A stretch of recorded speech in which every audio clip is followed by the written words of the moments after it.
Hi! In this video, we're going to continue our discussion on unpacking iterables. So the first thing that we looked at in the lecture were tuples. So let's just review that very quickly. So for example, we can make a tuple this way. We use this parentheses, and then we use these commas between the different elements of the tuple. And the round parentheses here, we think indicates that this is a tuple.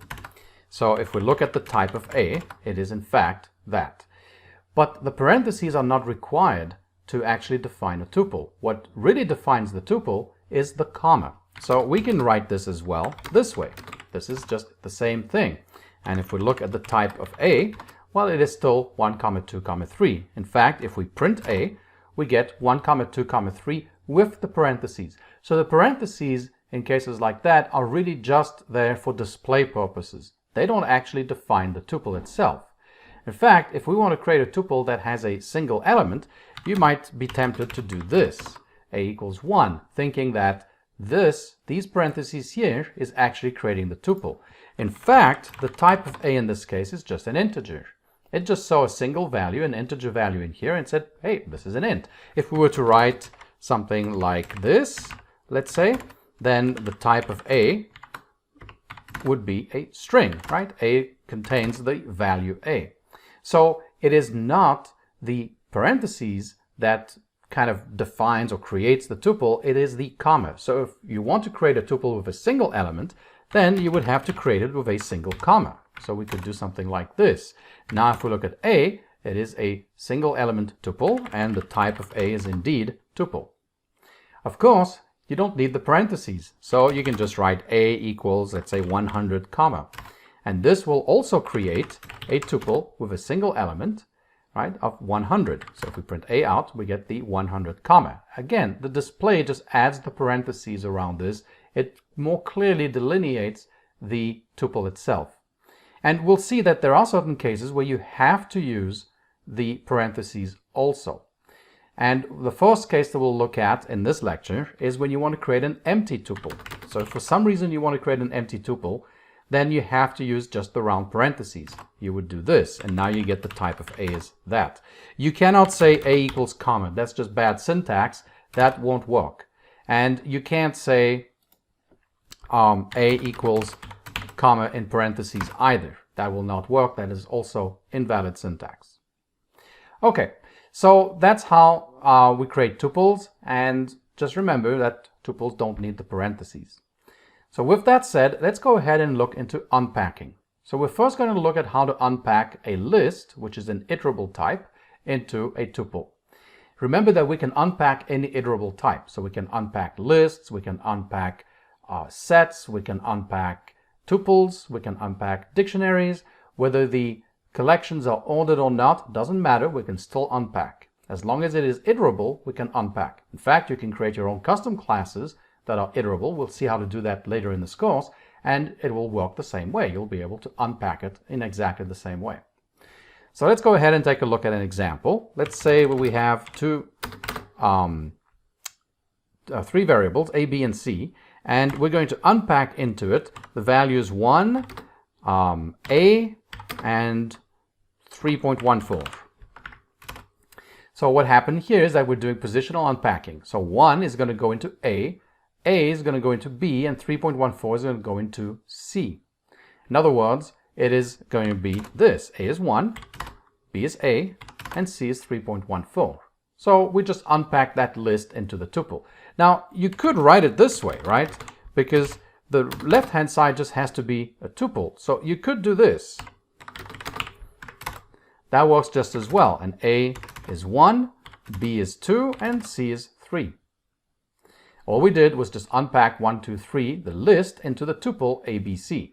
Again, since tuples don't really require the parentheses, we can write it this way.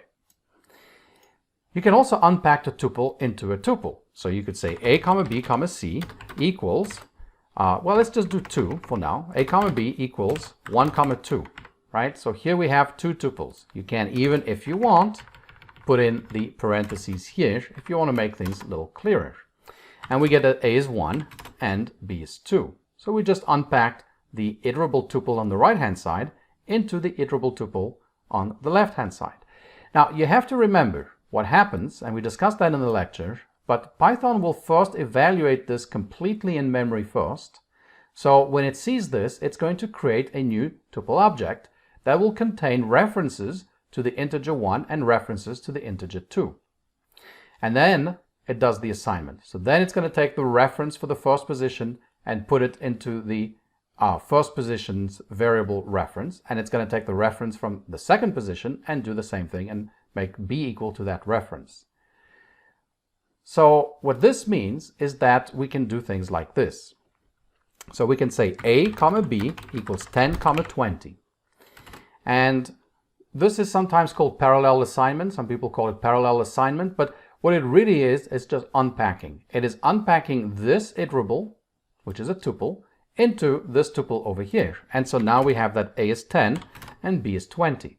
And of course you can expand on that. You don't have to stay with just 2. You can go 3, as many as you want. So 10, 20, 30. And now we have a is 10, b is 20, and c is 30, right?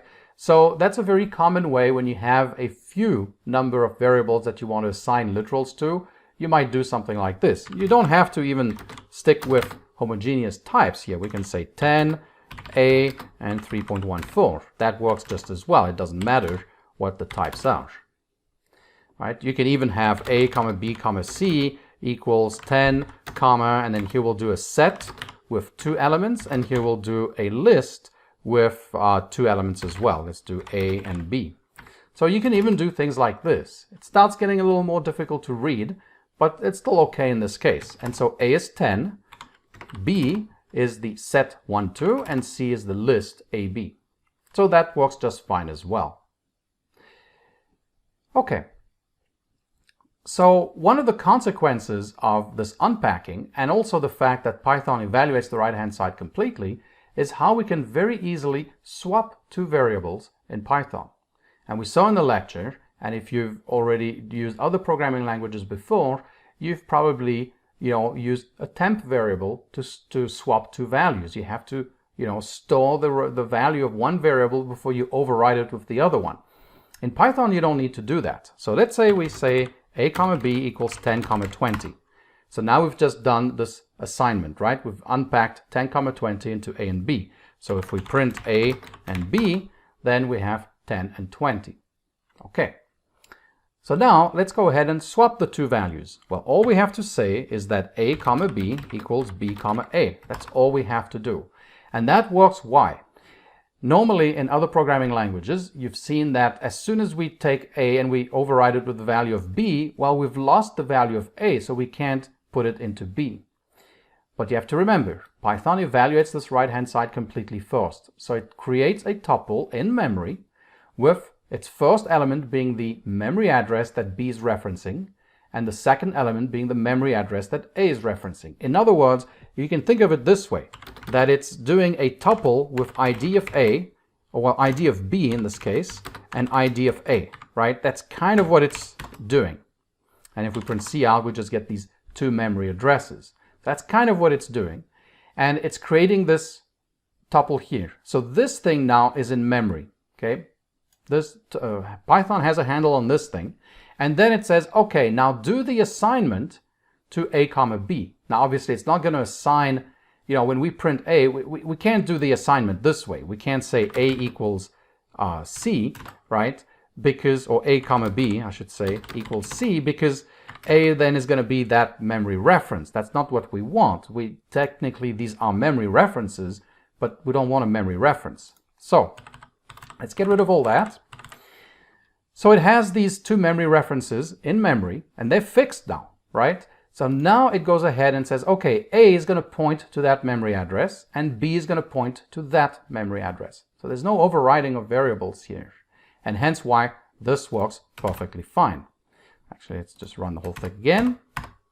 And now, if we again print A comma B, we will get that the variables have been swapped, 20 comma 10. All right, so that's just a nice side effect of this unpacking that we have in Python. So let's go ahead and look at some more examples.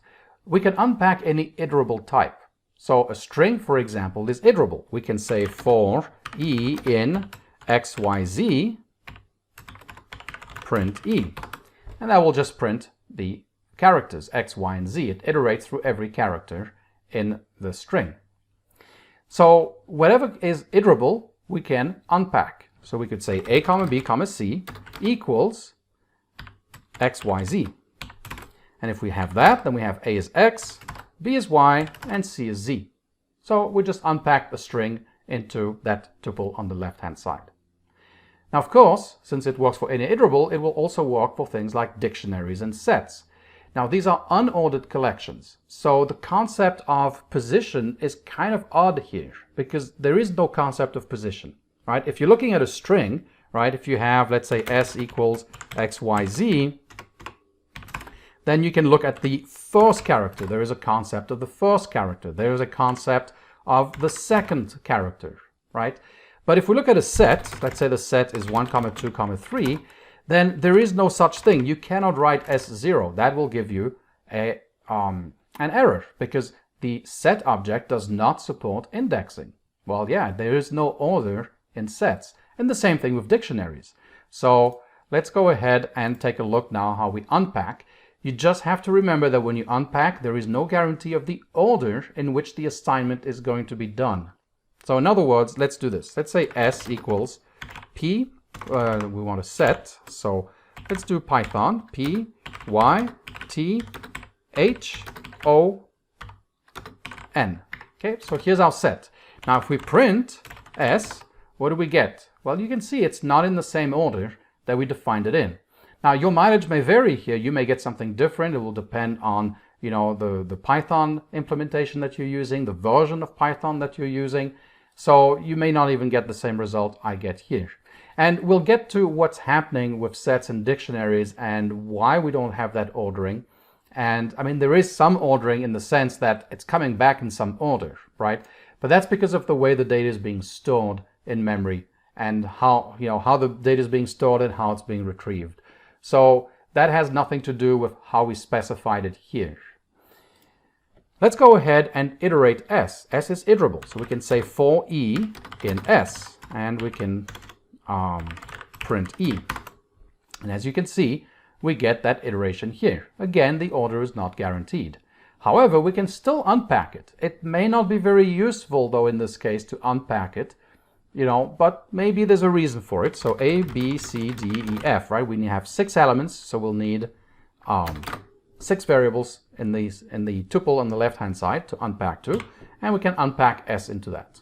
So if we do this, then we get A is H, B is P, and so forth. And you can see that it's coming back in the same order that it was iterated, because in fact, that's what happens. Python will iterate through this right-hand side and do the assignment to the left-hand side variables. Dictionaries work the same way. So let's say we have dict1. Actually, I'm going to use D because I want to point out something as well. So let's say we have D with 3 key value pairs.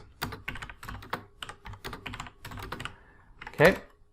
So again, we can iterate D. Now, what happens when we iterate the dictionary? So let's say for E and D, print E. You can see that we get just the keys back. Now, they just happen to come back in the same order. Not guaranteed, so don't count on that. So it just iterates the keys. So if we're going to do an unpacking, it's going to unpack the keys. So if we do A, comma B, comma C equals D, then we get that A is A, B is B, C is C, right? And D, of course, is still just the dictionary. But let's go ahead and let's add one more element to the dictionary. I'll just copy paste this down here. And let's go ahead and create D4. Okay? So now we've got a dictionary with 4 elements. And I'm going to unpack A, B, C, D. Right? I'm going to unpack D into A, B, C, D. Now, see what's happening here? I've got this D variable here, and I've got this D variable here. They're the same name. So don't be confused by this. Remember that what's going to happen is that first, Python is going to take D and it's going to have this dictionary. It's not going to have D, it's going to have whatever D is referencing, which is this object here in memory. Okay? Once that's done, that's it. D is no longer in play. But here, we're now assigning the first element, the first key, to A, the second key to B, the third key to C, and the fourth key to D. So at that point, the memory reference of D is going to change from pointing to this object in memory to pointing to this object in memory. So if we run this code, then we get A is A, obviously, B is B, C is C, and D is, in fact, the string D. It's no longer pointing to that dictionary. So that's maybe a little confusing, but let me maybe do something a little bit different. Let's go ahead and recreate the dictionary, since we just overrode it. And now I'm going to actually unpack D first. So again, just to emphasize, D, the right-hand side, is evaluated first. So Python now has a reference to this dictionary, not to D. It has a pointer, essentially, it's pointing to this object here. D happens to be pointing to the same object.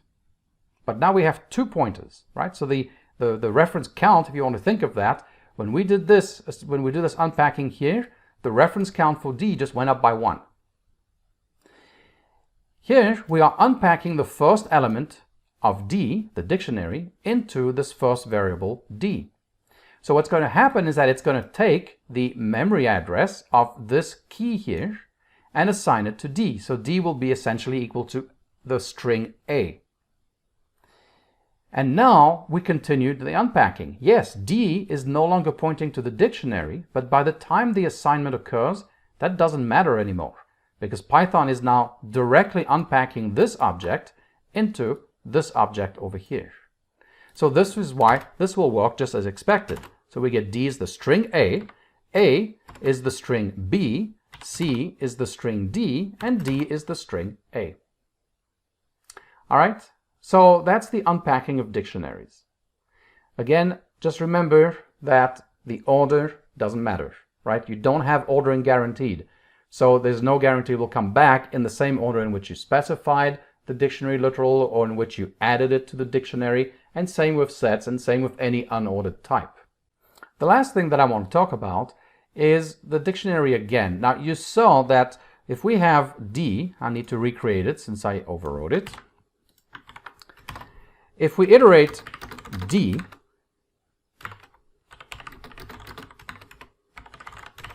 then we are iterating the keys. Now sometimes you may want to unpack not the keys but the values of the dictionary. Well, that's possible as well. It's very simple because there is a method in the dictionary class that allows us to create essentially an iterable of the values, right? By default, the iterable will be iterating the keys, but we can do this. We can say for E in D dot values. Now values is a method that will allow us to iterate the values of the dictionary. And let's see what we get. And indeed, you can see that now instead of getting A, B, C, D, we are getting the values 1, 2, 3, 4. So we can do that now and unpack that into the dictionary, into 4 different variables. So we can say A, B, C, D equals D dot values. So again, Python is just going to evaluate this right-hand side. We're not unpacking a function into this. We're unpacking the result of a function, which happens to be an iterable, and it will go into A, B, C, and D. So now if we look at A, we get 1, B is 2, C is 3, and D is going to be 4. That's the last remaining one. Again, the order in which this happens is not guaranteed. Okay, so that allows you to unpack the values. Now, you may also want to maybe unpack both the key and the value. Well, there is another method, and again, all this will come back into much greater detail in the videos on dictionaries. But you can also look at the items, and we can say for E in D dot, well, in this case, let me skip the variable name, in D dot items. If we do that, then items is actually going to return a tuple with the first element of the tuple containing the key, the second element of the tuple containing the value. So maybe we say for E in D items, and then we can print E out. I again overwrote my dictionary. So let's go ahead and rerun this. But I'm going to change it. I don't want to run into that problem again. ever. So let's do it this way. I gotta run it first. Okay. So what's happening, you can see that the element E that we're iterating, that we get back at each iteration, is a tuple. A, 1, B, 2, C, 3. Again, the order is not guaranteed. But this is a tuple. So now you would have to say, well, A, B equals E, right? And then you could say print, and we could say key equals, and value equals that, and we'll pass it A, B. So if we do that, then you can see that we unpacked the tuple that we get in the iteration into two separate variables, A and B. So this was just unpacking. Of course, you don't actually have to do it this way. We can take this out, and instead of saying E, we can say A, B. We can unpack directly into this tuple here, A, B, and it will work exactly the same. All right, we'll see this again in more detail when we get to the section on dictionaries. But thanks for watching, and I'll see you in the next video.